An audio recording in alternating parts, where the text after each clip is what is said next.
Bienvenidos a un nuevo episodio de Crónicas de Resiliencia. Hoy tenemos el honor de contar con un invitado muy especial, Rolando Durán, un referente en la gestión del riesgo de desastres con más de 45 años de experiencia en más de 30 países. Su trayectoria es un pilar en la región, habiendo liderado como presidente y en 2 periodos como secretario ejecutivo de CEPREDENAC. Actualmente Rolando trabaja como Senior Disaster Risk Management Specialist para el Banco Mundial, aportando su profundo conocimiento y experiencia al fortalecimiento de la resiliencia a nivel global.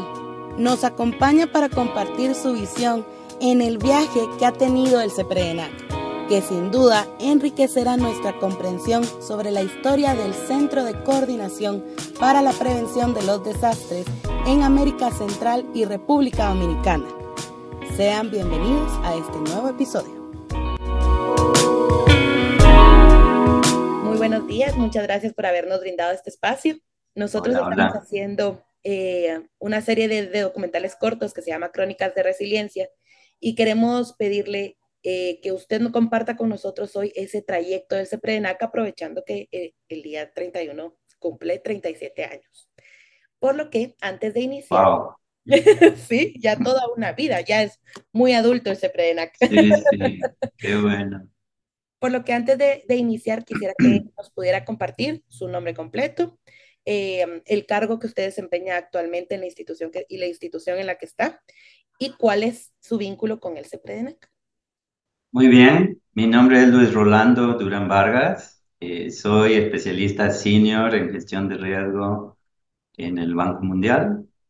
Es el cargo que ocupo actualmente, pero precisamente he tenido una carrera de varios años en el CEPREDENAC, creo que más de 10 años. Primero como coordinador de un programa del que vamos a hablar, que se llamaba el programa de telecomunicaciones del CEPREDENAC, un programa regional en los inicios del CEPREDENAC.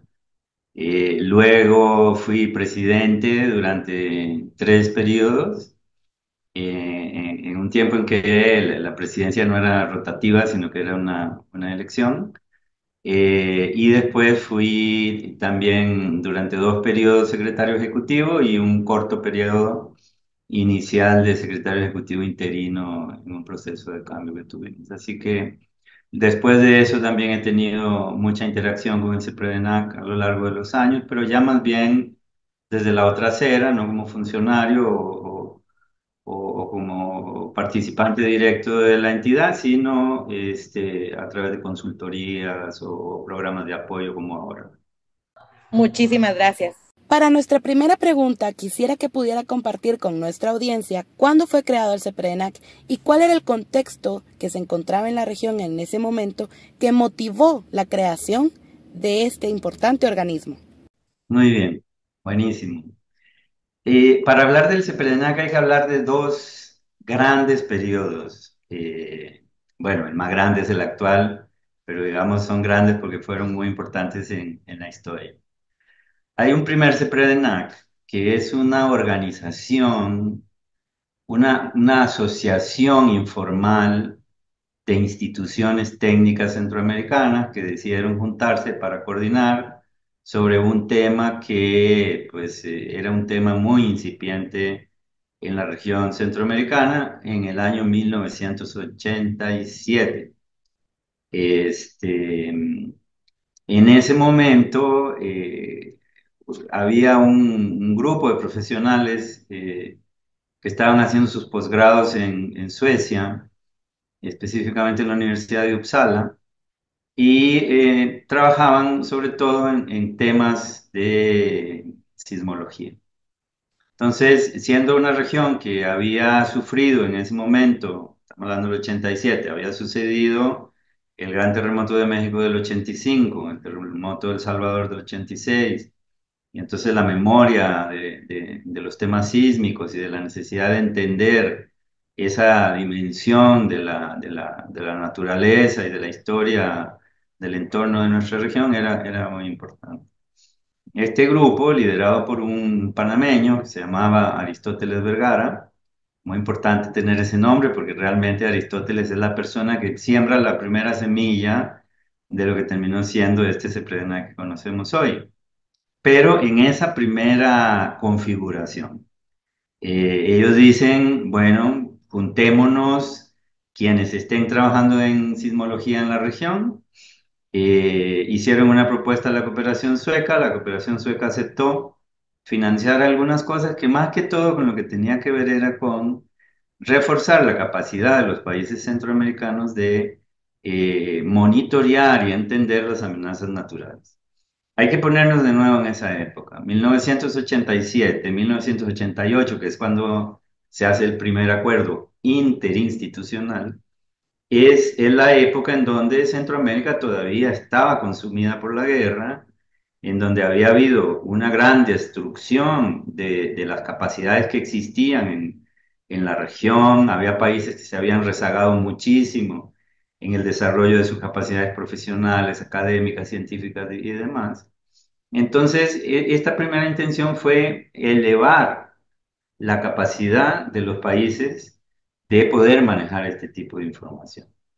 Muy rápidamente se llegó a la conclusión de que la idea era muy buena, pero no solamente en sismología, sino que muchas otras cosas pasaban en la región, que tal vez por, por la distorsión que un evento, perdón, que un conflicto como el que había genera en la percepción de las personas, esas cosas se veían como de segundo orden, inundaciones, huracanes, deslizamientos, volcanes, etcétera. Entonces, ya para la constitución de esta primera etapa, se decide crear lo que se llamaban las coordinaciones regionales. Y estas estaban fundamentalmente alrededor de la comprensión de la amenaza natural. Sismología, vulcanología e hidrología y geotecnia, o sea, deslizamiento. Este proceso rápidamente empezó a dar cuenta de que no era suficiente. Y aquí tal vez una anotación muy importante, porque es un hito de, digamos, del aporte de este proceso al conocimiento en la región, que tal vez hoy es un tema que está sobrepasado, pero que en ese momento fue pionero. Que se decía que para poder hacer prevención había que tener capacidad de predicción. O sea, ¿qué íbamos a prevenir si no sabíamos lo que podía pasar? Entonces, digamos, alrededor de esto se monta esta propuesta que fue lo que yo llamo siempre el CEPRENAC interinstitucional. Que entonces, contrario a lo que mucha gente piensa, el CEPRENAC inicia como una entidad de coordinación científica, puramente científica, enfocada al estudio de las amenazas naturales. Esto empieza a modificarse muy rápidamente porque obviamente se encuentra que también, además de entender estos fenómenos, era necesario entender los fenómenos sociales, entender la vulnerabilidad, había que mejorar la capacidad de respuesta y entonces los programas fueron creciendo. La forma de operar era una forma bastante práctica, que hoy ya no tiene validez, pero era entonces, se establecía un tema, a ese tema se le nombraba una coordinación que se hacía por elección, pero generalmente bajo criterios, digamos, por ejemplo, en este caso, nivel académico, que era muy importante. Entonces, en realidad se prena que era 7, 8 coordinaciones temáticas con una junta directiva. Y yo ahí es justamente cuando llego, pero digamos, esta primera etapa culmina cuando ya el CEPRENAG había logrado hacer una grandísima contribución en el reforzamiento institucional científico. O sea, hay países que con el apoyo del CEPRENAG, la canalización de los recursos internacionales, pasaron de nivel prácticamente cero a poder tener información de calidad permanente en una institución o en un conjunto de instituciones académicas y científicas más fortalecidas, ¿verdad? Esa contribución es fundamental. Como digo, hoy estamos acostumbrados a ver nuestros institutos y demás, pero en esa época eso no estaba. Entonces, yo diría que el gran primer empujón, para ser muy coloquial, que el CEPREDENAC da a la región centroamericana es volver a posicionar la región en unas condiciones en las que tenemos información, en las que se puede empezar a alimentar un proceso de toma de decisiones que había que reforzar.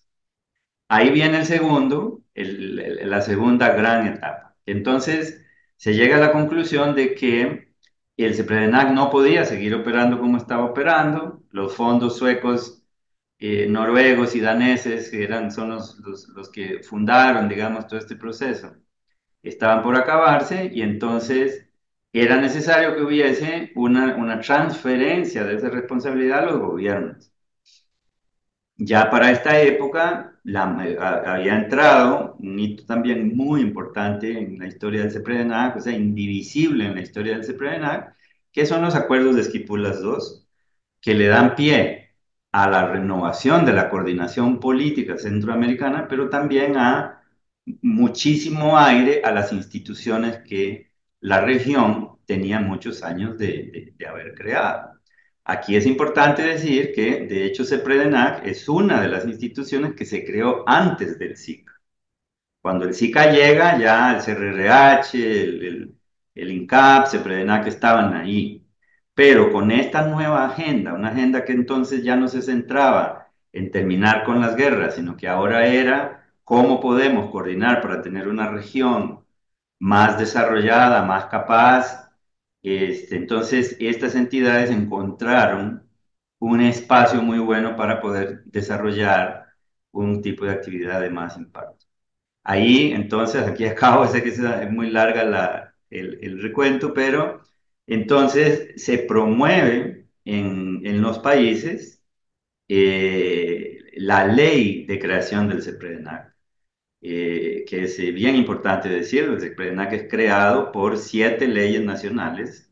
Todos los países aprobaron su ingreso al CEPREDENAC al más alto nivel, y a partir de ahí dejó de ser esta asociación institucional para convertirse en una entidad intergubernamental que en ese momento coincide con la creación del SICA y entonces aparece por primera vez en la constelación de entidades regionales que componía el SICA. Para continuar, quisiera que pudiera contarnos cómo ha evolucionado el rol del CEPREDENAC en la reducción del riesgo de desastres a lo largo de los años.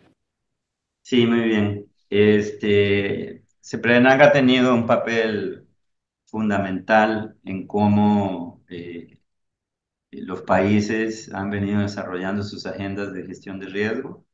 De hecho, justamente con el recuento de esta historia, vale decir que cuando el CEPRENAC se creó no existía siquiera el término de gestión de riesgo.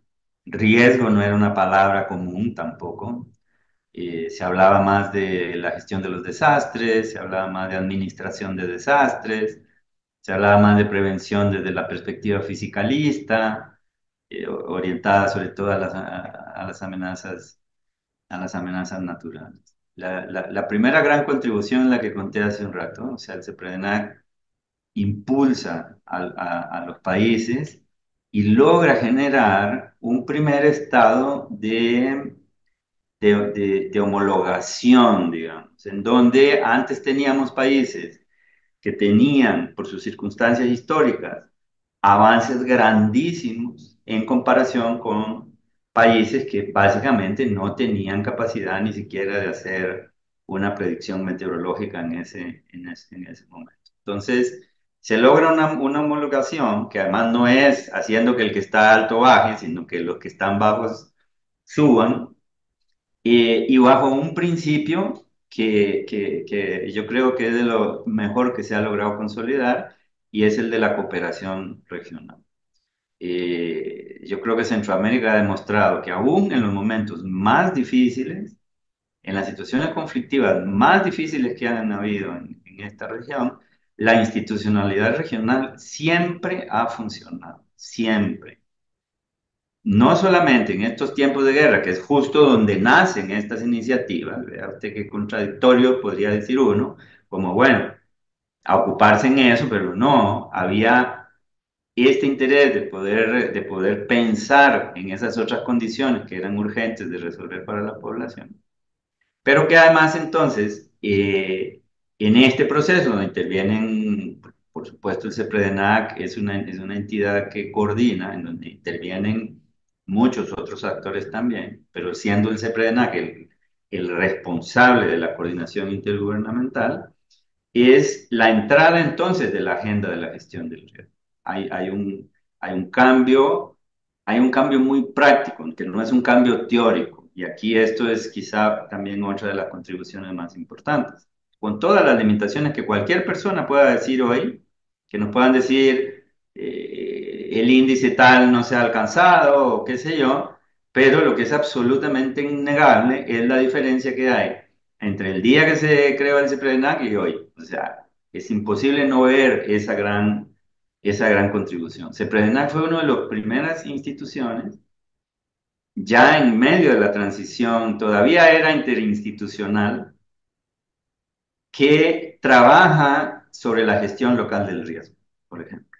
Entonces hay un proyecto que se hace en los años de la transición, alrededor del 90-91, en donde ya vamos más allá y empezamos a decir, todo esto que estamos generando hay que aplicarlo de una forma que le llegue a la población, que es la que está al frente, que es la que sufre los primeros impactos. Entonces, se prevenía que empezó a impulsar en los países que todavía estaban, algunos de ellos, muy centrados en el enfoque de la protección civil, más bien que de la defensa civil, ni siquiera de la protección civil, con una visión absolutamente reactiva y que no tenía como objetivos cambiar las condiciones que creaban el riesgo. Y estos impulsos, algunos fueron generados internamente por los mismos países, pero en general todos apoyados por el CEPREDENAC de una u otra forma, lograron que se generaran estas agendas. Por supuesto, como decía, coincidiendo con que ya el mundo también se había dado cuenta de que el riesgo era uno de los grandes problemas y que había que actuar. Entonces, CEPREDENAC entra en sintonía con el proceso internacional, con la cumbre de Yokohama, que dio pie al acuerdo de Hyogo, al marco de acción de Hyogo, y ahora al de Sendai, ¿verdad? Entonces, en esa circunstancia, el CEPREDENAC logra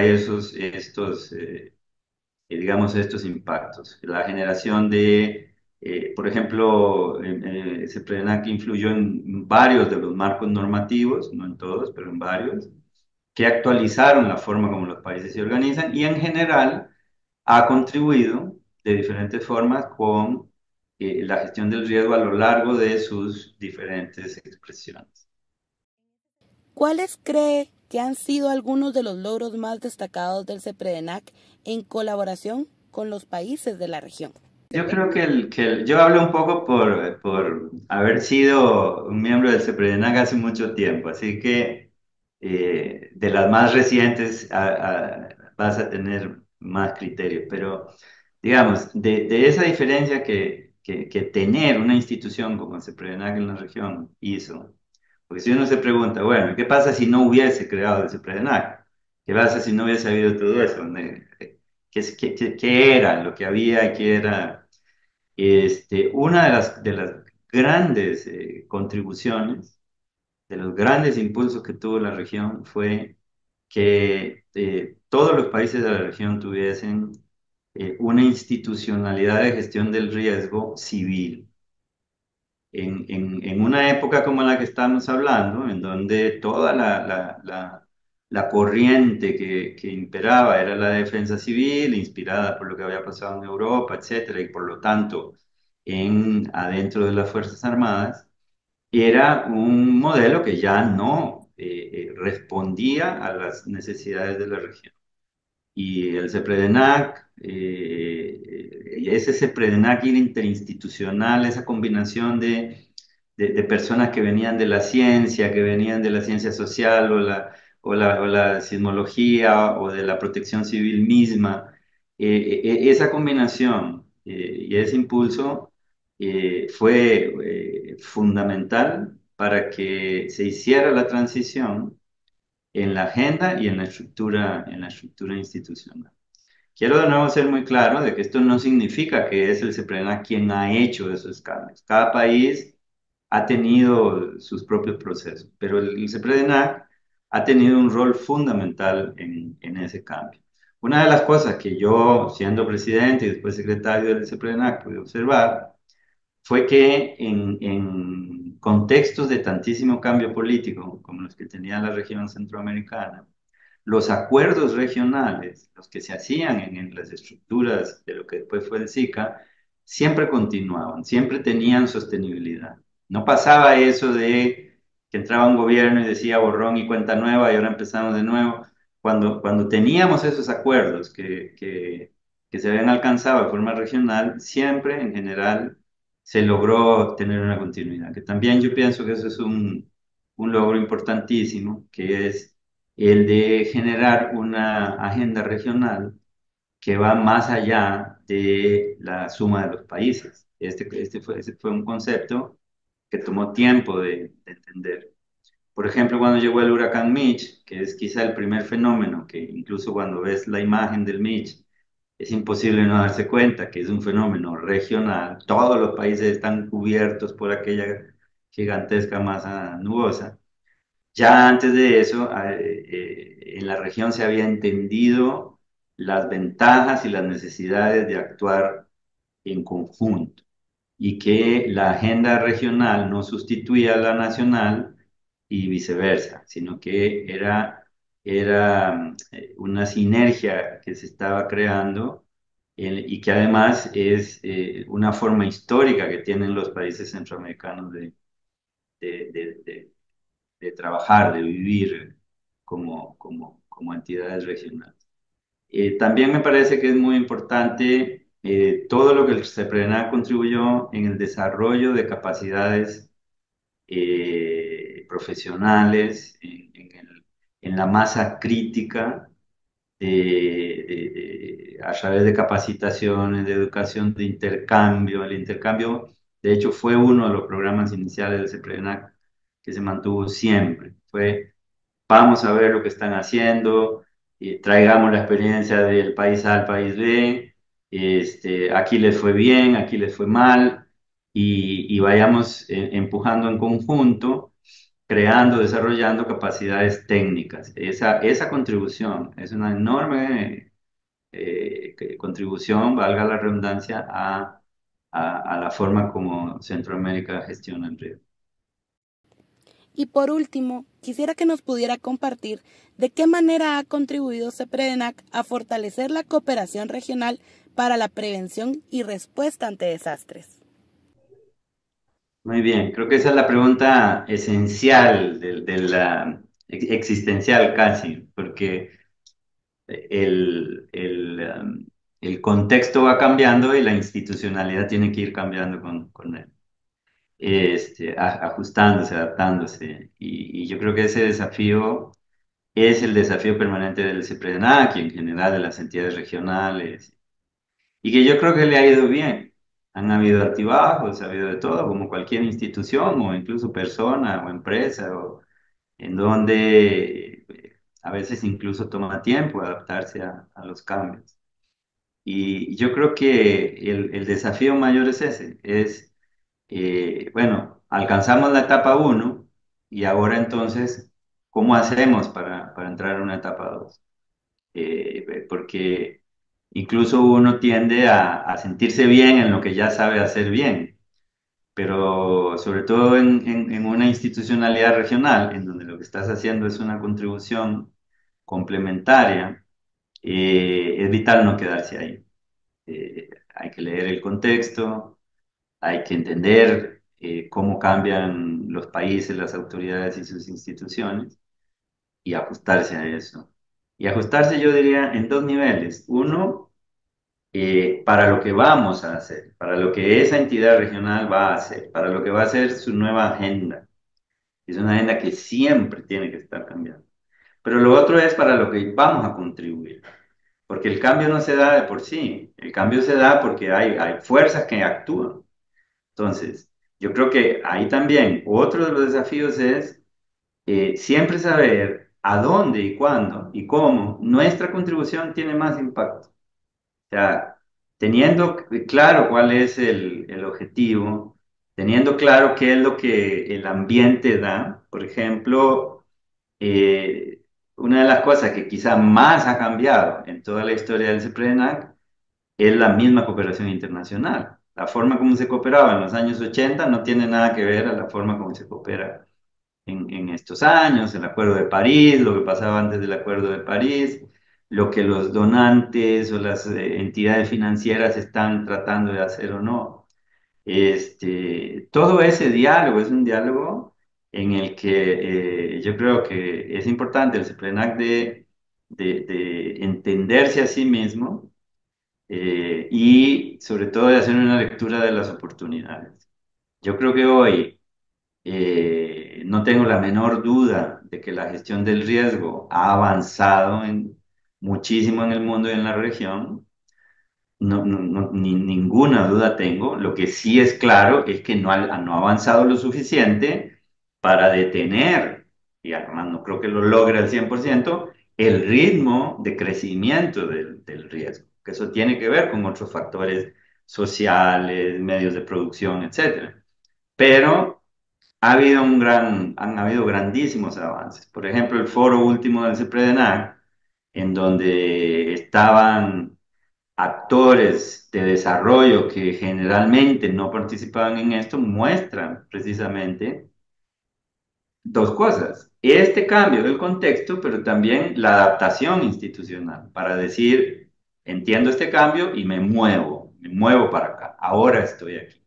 Y yo creo que ahí está el mayor desafío, porque no es fácil, ¿no? Uno dice, aquí me estaba yendo bien y ¿por qué voy a cambiar? Bueno, porque podría uno correr el riesgo de seguir haciendo lo que hacía bien, pero completamente solo, porque todo el mundo se movió para otro lado.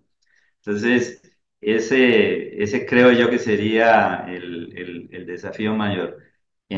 Comprender bien las tendencias, comprender bien cómo el desarrollo está siendo impulsado, cómo está siendo financiado, quiénes son esos actores, quienes están realmente tomando esas decisiones, y entonces adaptar la agenda institucional, las prioridades institucionales dentro del marco de lo que está establecido en el convenio constitutivo, para poder tener una resonancia mayor con ese contexto actual. Yo creo, para no dejarlo tan en el aire, una de las cosas más claras, uno de los desafíos mayores es el tema del riesgo construido.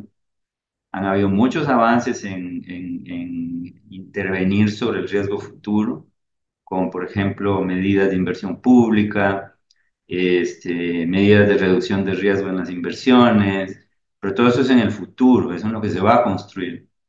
El problema mayor de Centroamérica es lo que ya está construido, es lo que está allá afuera, lo que se va a caer, lo que se va a ver dañado por los vientos o por los sismos o por el cambio climático, etcétera.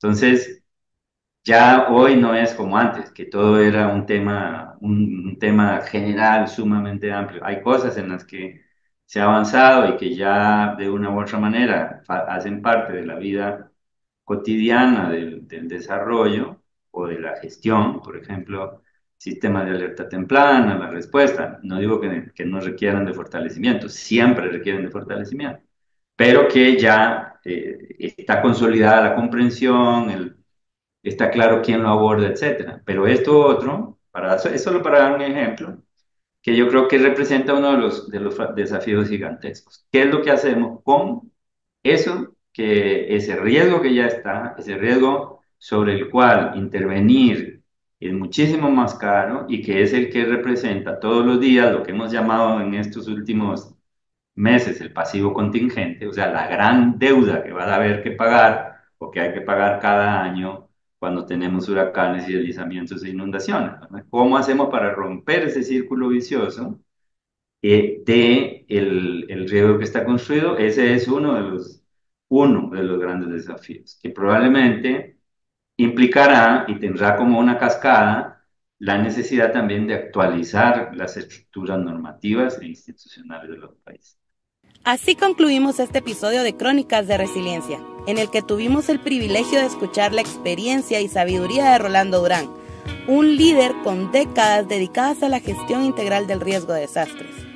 Su legado en CEPREDENAC y su trabajo actual en el Banco Mundial nos recuerdan la importancia de construir resiliencia de manera continua y colaborativa, siempre adaptándonos a los retos que enfrentan nuestras comunidades.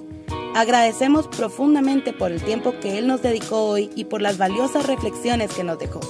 Y les agradecemos a ustedes por acompañarnos en este episodio y los esperamos en el próximo.